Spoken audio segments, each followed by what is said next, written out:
তো হাগ্ৰামা মহিলাৰীৰ যাদুৰ লাঠিটো ভাঙি গ'ল আৰু দাঁত নোহোৱা সিংহ এইটো মানে মাংসও খাব নোৱাৰে একো খাব নোৱাৰে চ' আজিকালি হাগ্ৰামা মহিলাৰী ডাঙৰীয়া দাঁত নোহোৱা সিংহৰ নিচিনা চাওক আমাৰ দলৰ তৰফৰ পৰা 40টা সমষ্টিত আমাৰ প্ৰাৰ্থী মনোনয়ন পত্ৰ দাখিল কৰিলে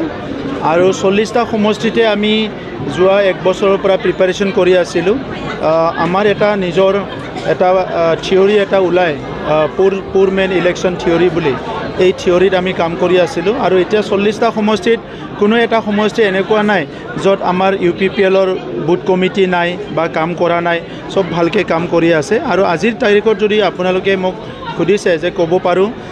একক সংখ্যা গৰিষ্ঠলৈ চৰকাৰ বনাবলৈ গৈ আছে UPPLে ইয়াত কোনো সন্দেহ নাই কালি হাগ্ৰামা মহিলাৰী কৈছে যে UPPL লাড্ডা শেষৰ পৰাই তলৰ ফালৰ পৰাহে 1 নম্বৰ থাকিব UPPL কি ক'ব 1 নম্বৰ থাকিব তলৰ ফালৰ পৰা 1 নম্বৰ তলৰ পৰা 1 নম্বৰ তো হাগ্ৰামা মহিলাৰীৰ যাদুৰ লাঠিটো ভাঙি গ'ল আৰু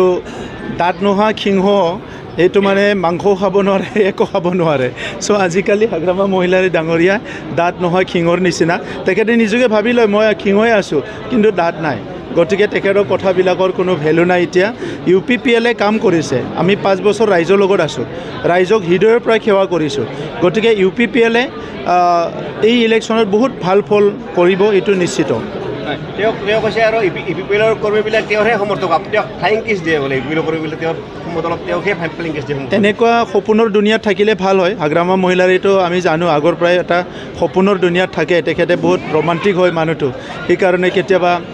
ক'ৰবাত দেখা পায় আপুনি মটৰচাইকেলতো দেখা পায় তো তেনেকুৱা এটা সপোনৰ দুনিয়াত সদায় থাকিলে ভাল হয় হাগ্ৰামা মহিলাৰ ডাঙৰীয়া নিজৰটো নিজে সন্তুষ্ট লৈ থাকক তাৰতো মোৰ ক'ব লগা নাই হাগ্ৰামা হেলিকপ্টাৰ উৰাই আছে আপুনি তোৰ নোহোৱা হৈছে আপুনি হেলিকপ্টাৰ কৈছে কি কৈছে হেলিকপ্টাৰ আপুনি ব্যৱহাৰ কৰিব কি কৈছে হেলিকপ্টাৰ অঁ আপুনি ব্যৱহাৰ কৰিব নেকি হেলিকপ্টাৰটোতো আপুনি যে ইলেকশ্যন কেম্পিংটোত তুংগত হয় তেতিয়া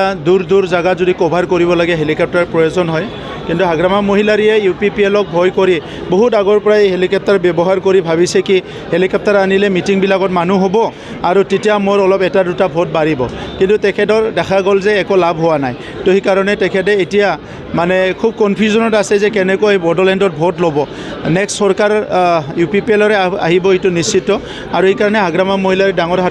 হাতত তেনেকুৱা কোনো অস্ত্ৰ নাই যিয়াৰ দ্বাৰা তেখেতে UPPLক ক্ৰিটিচাইজ কৰিব পাৰে আৰু নেক্সট ইলেকশ্যনত তেখেতে ৰাইজৰ মন জয় কৰিব পাৰে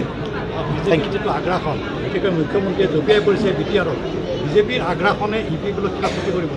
চাওক এতিয়ালৈকে আমি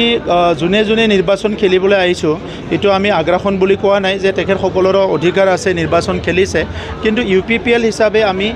এই অঞ্চলৰ ৰাইজৰ দুখে সুখে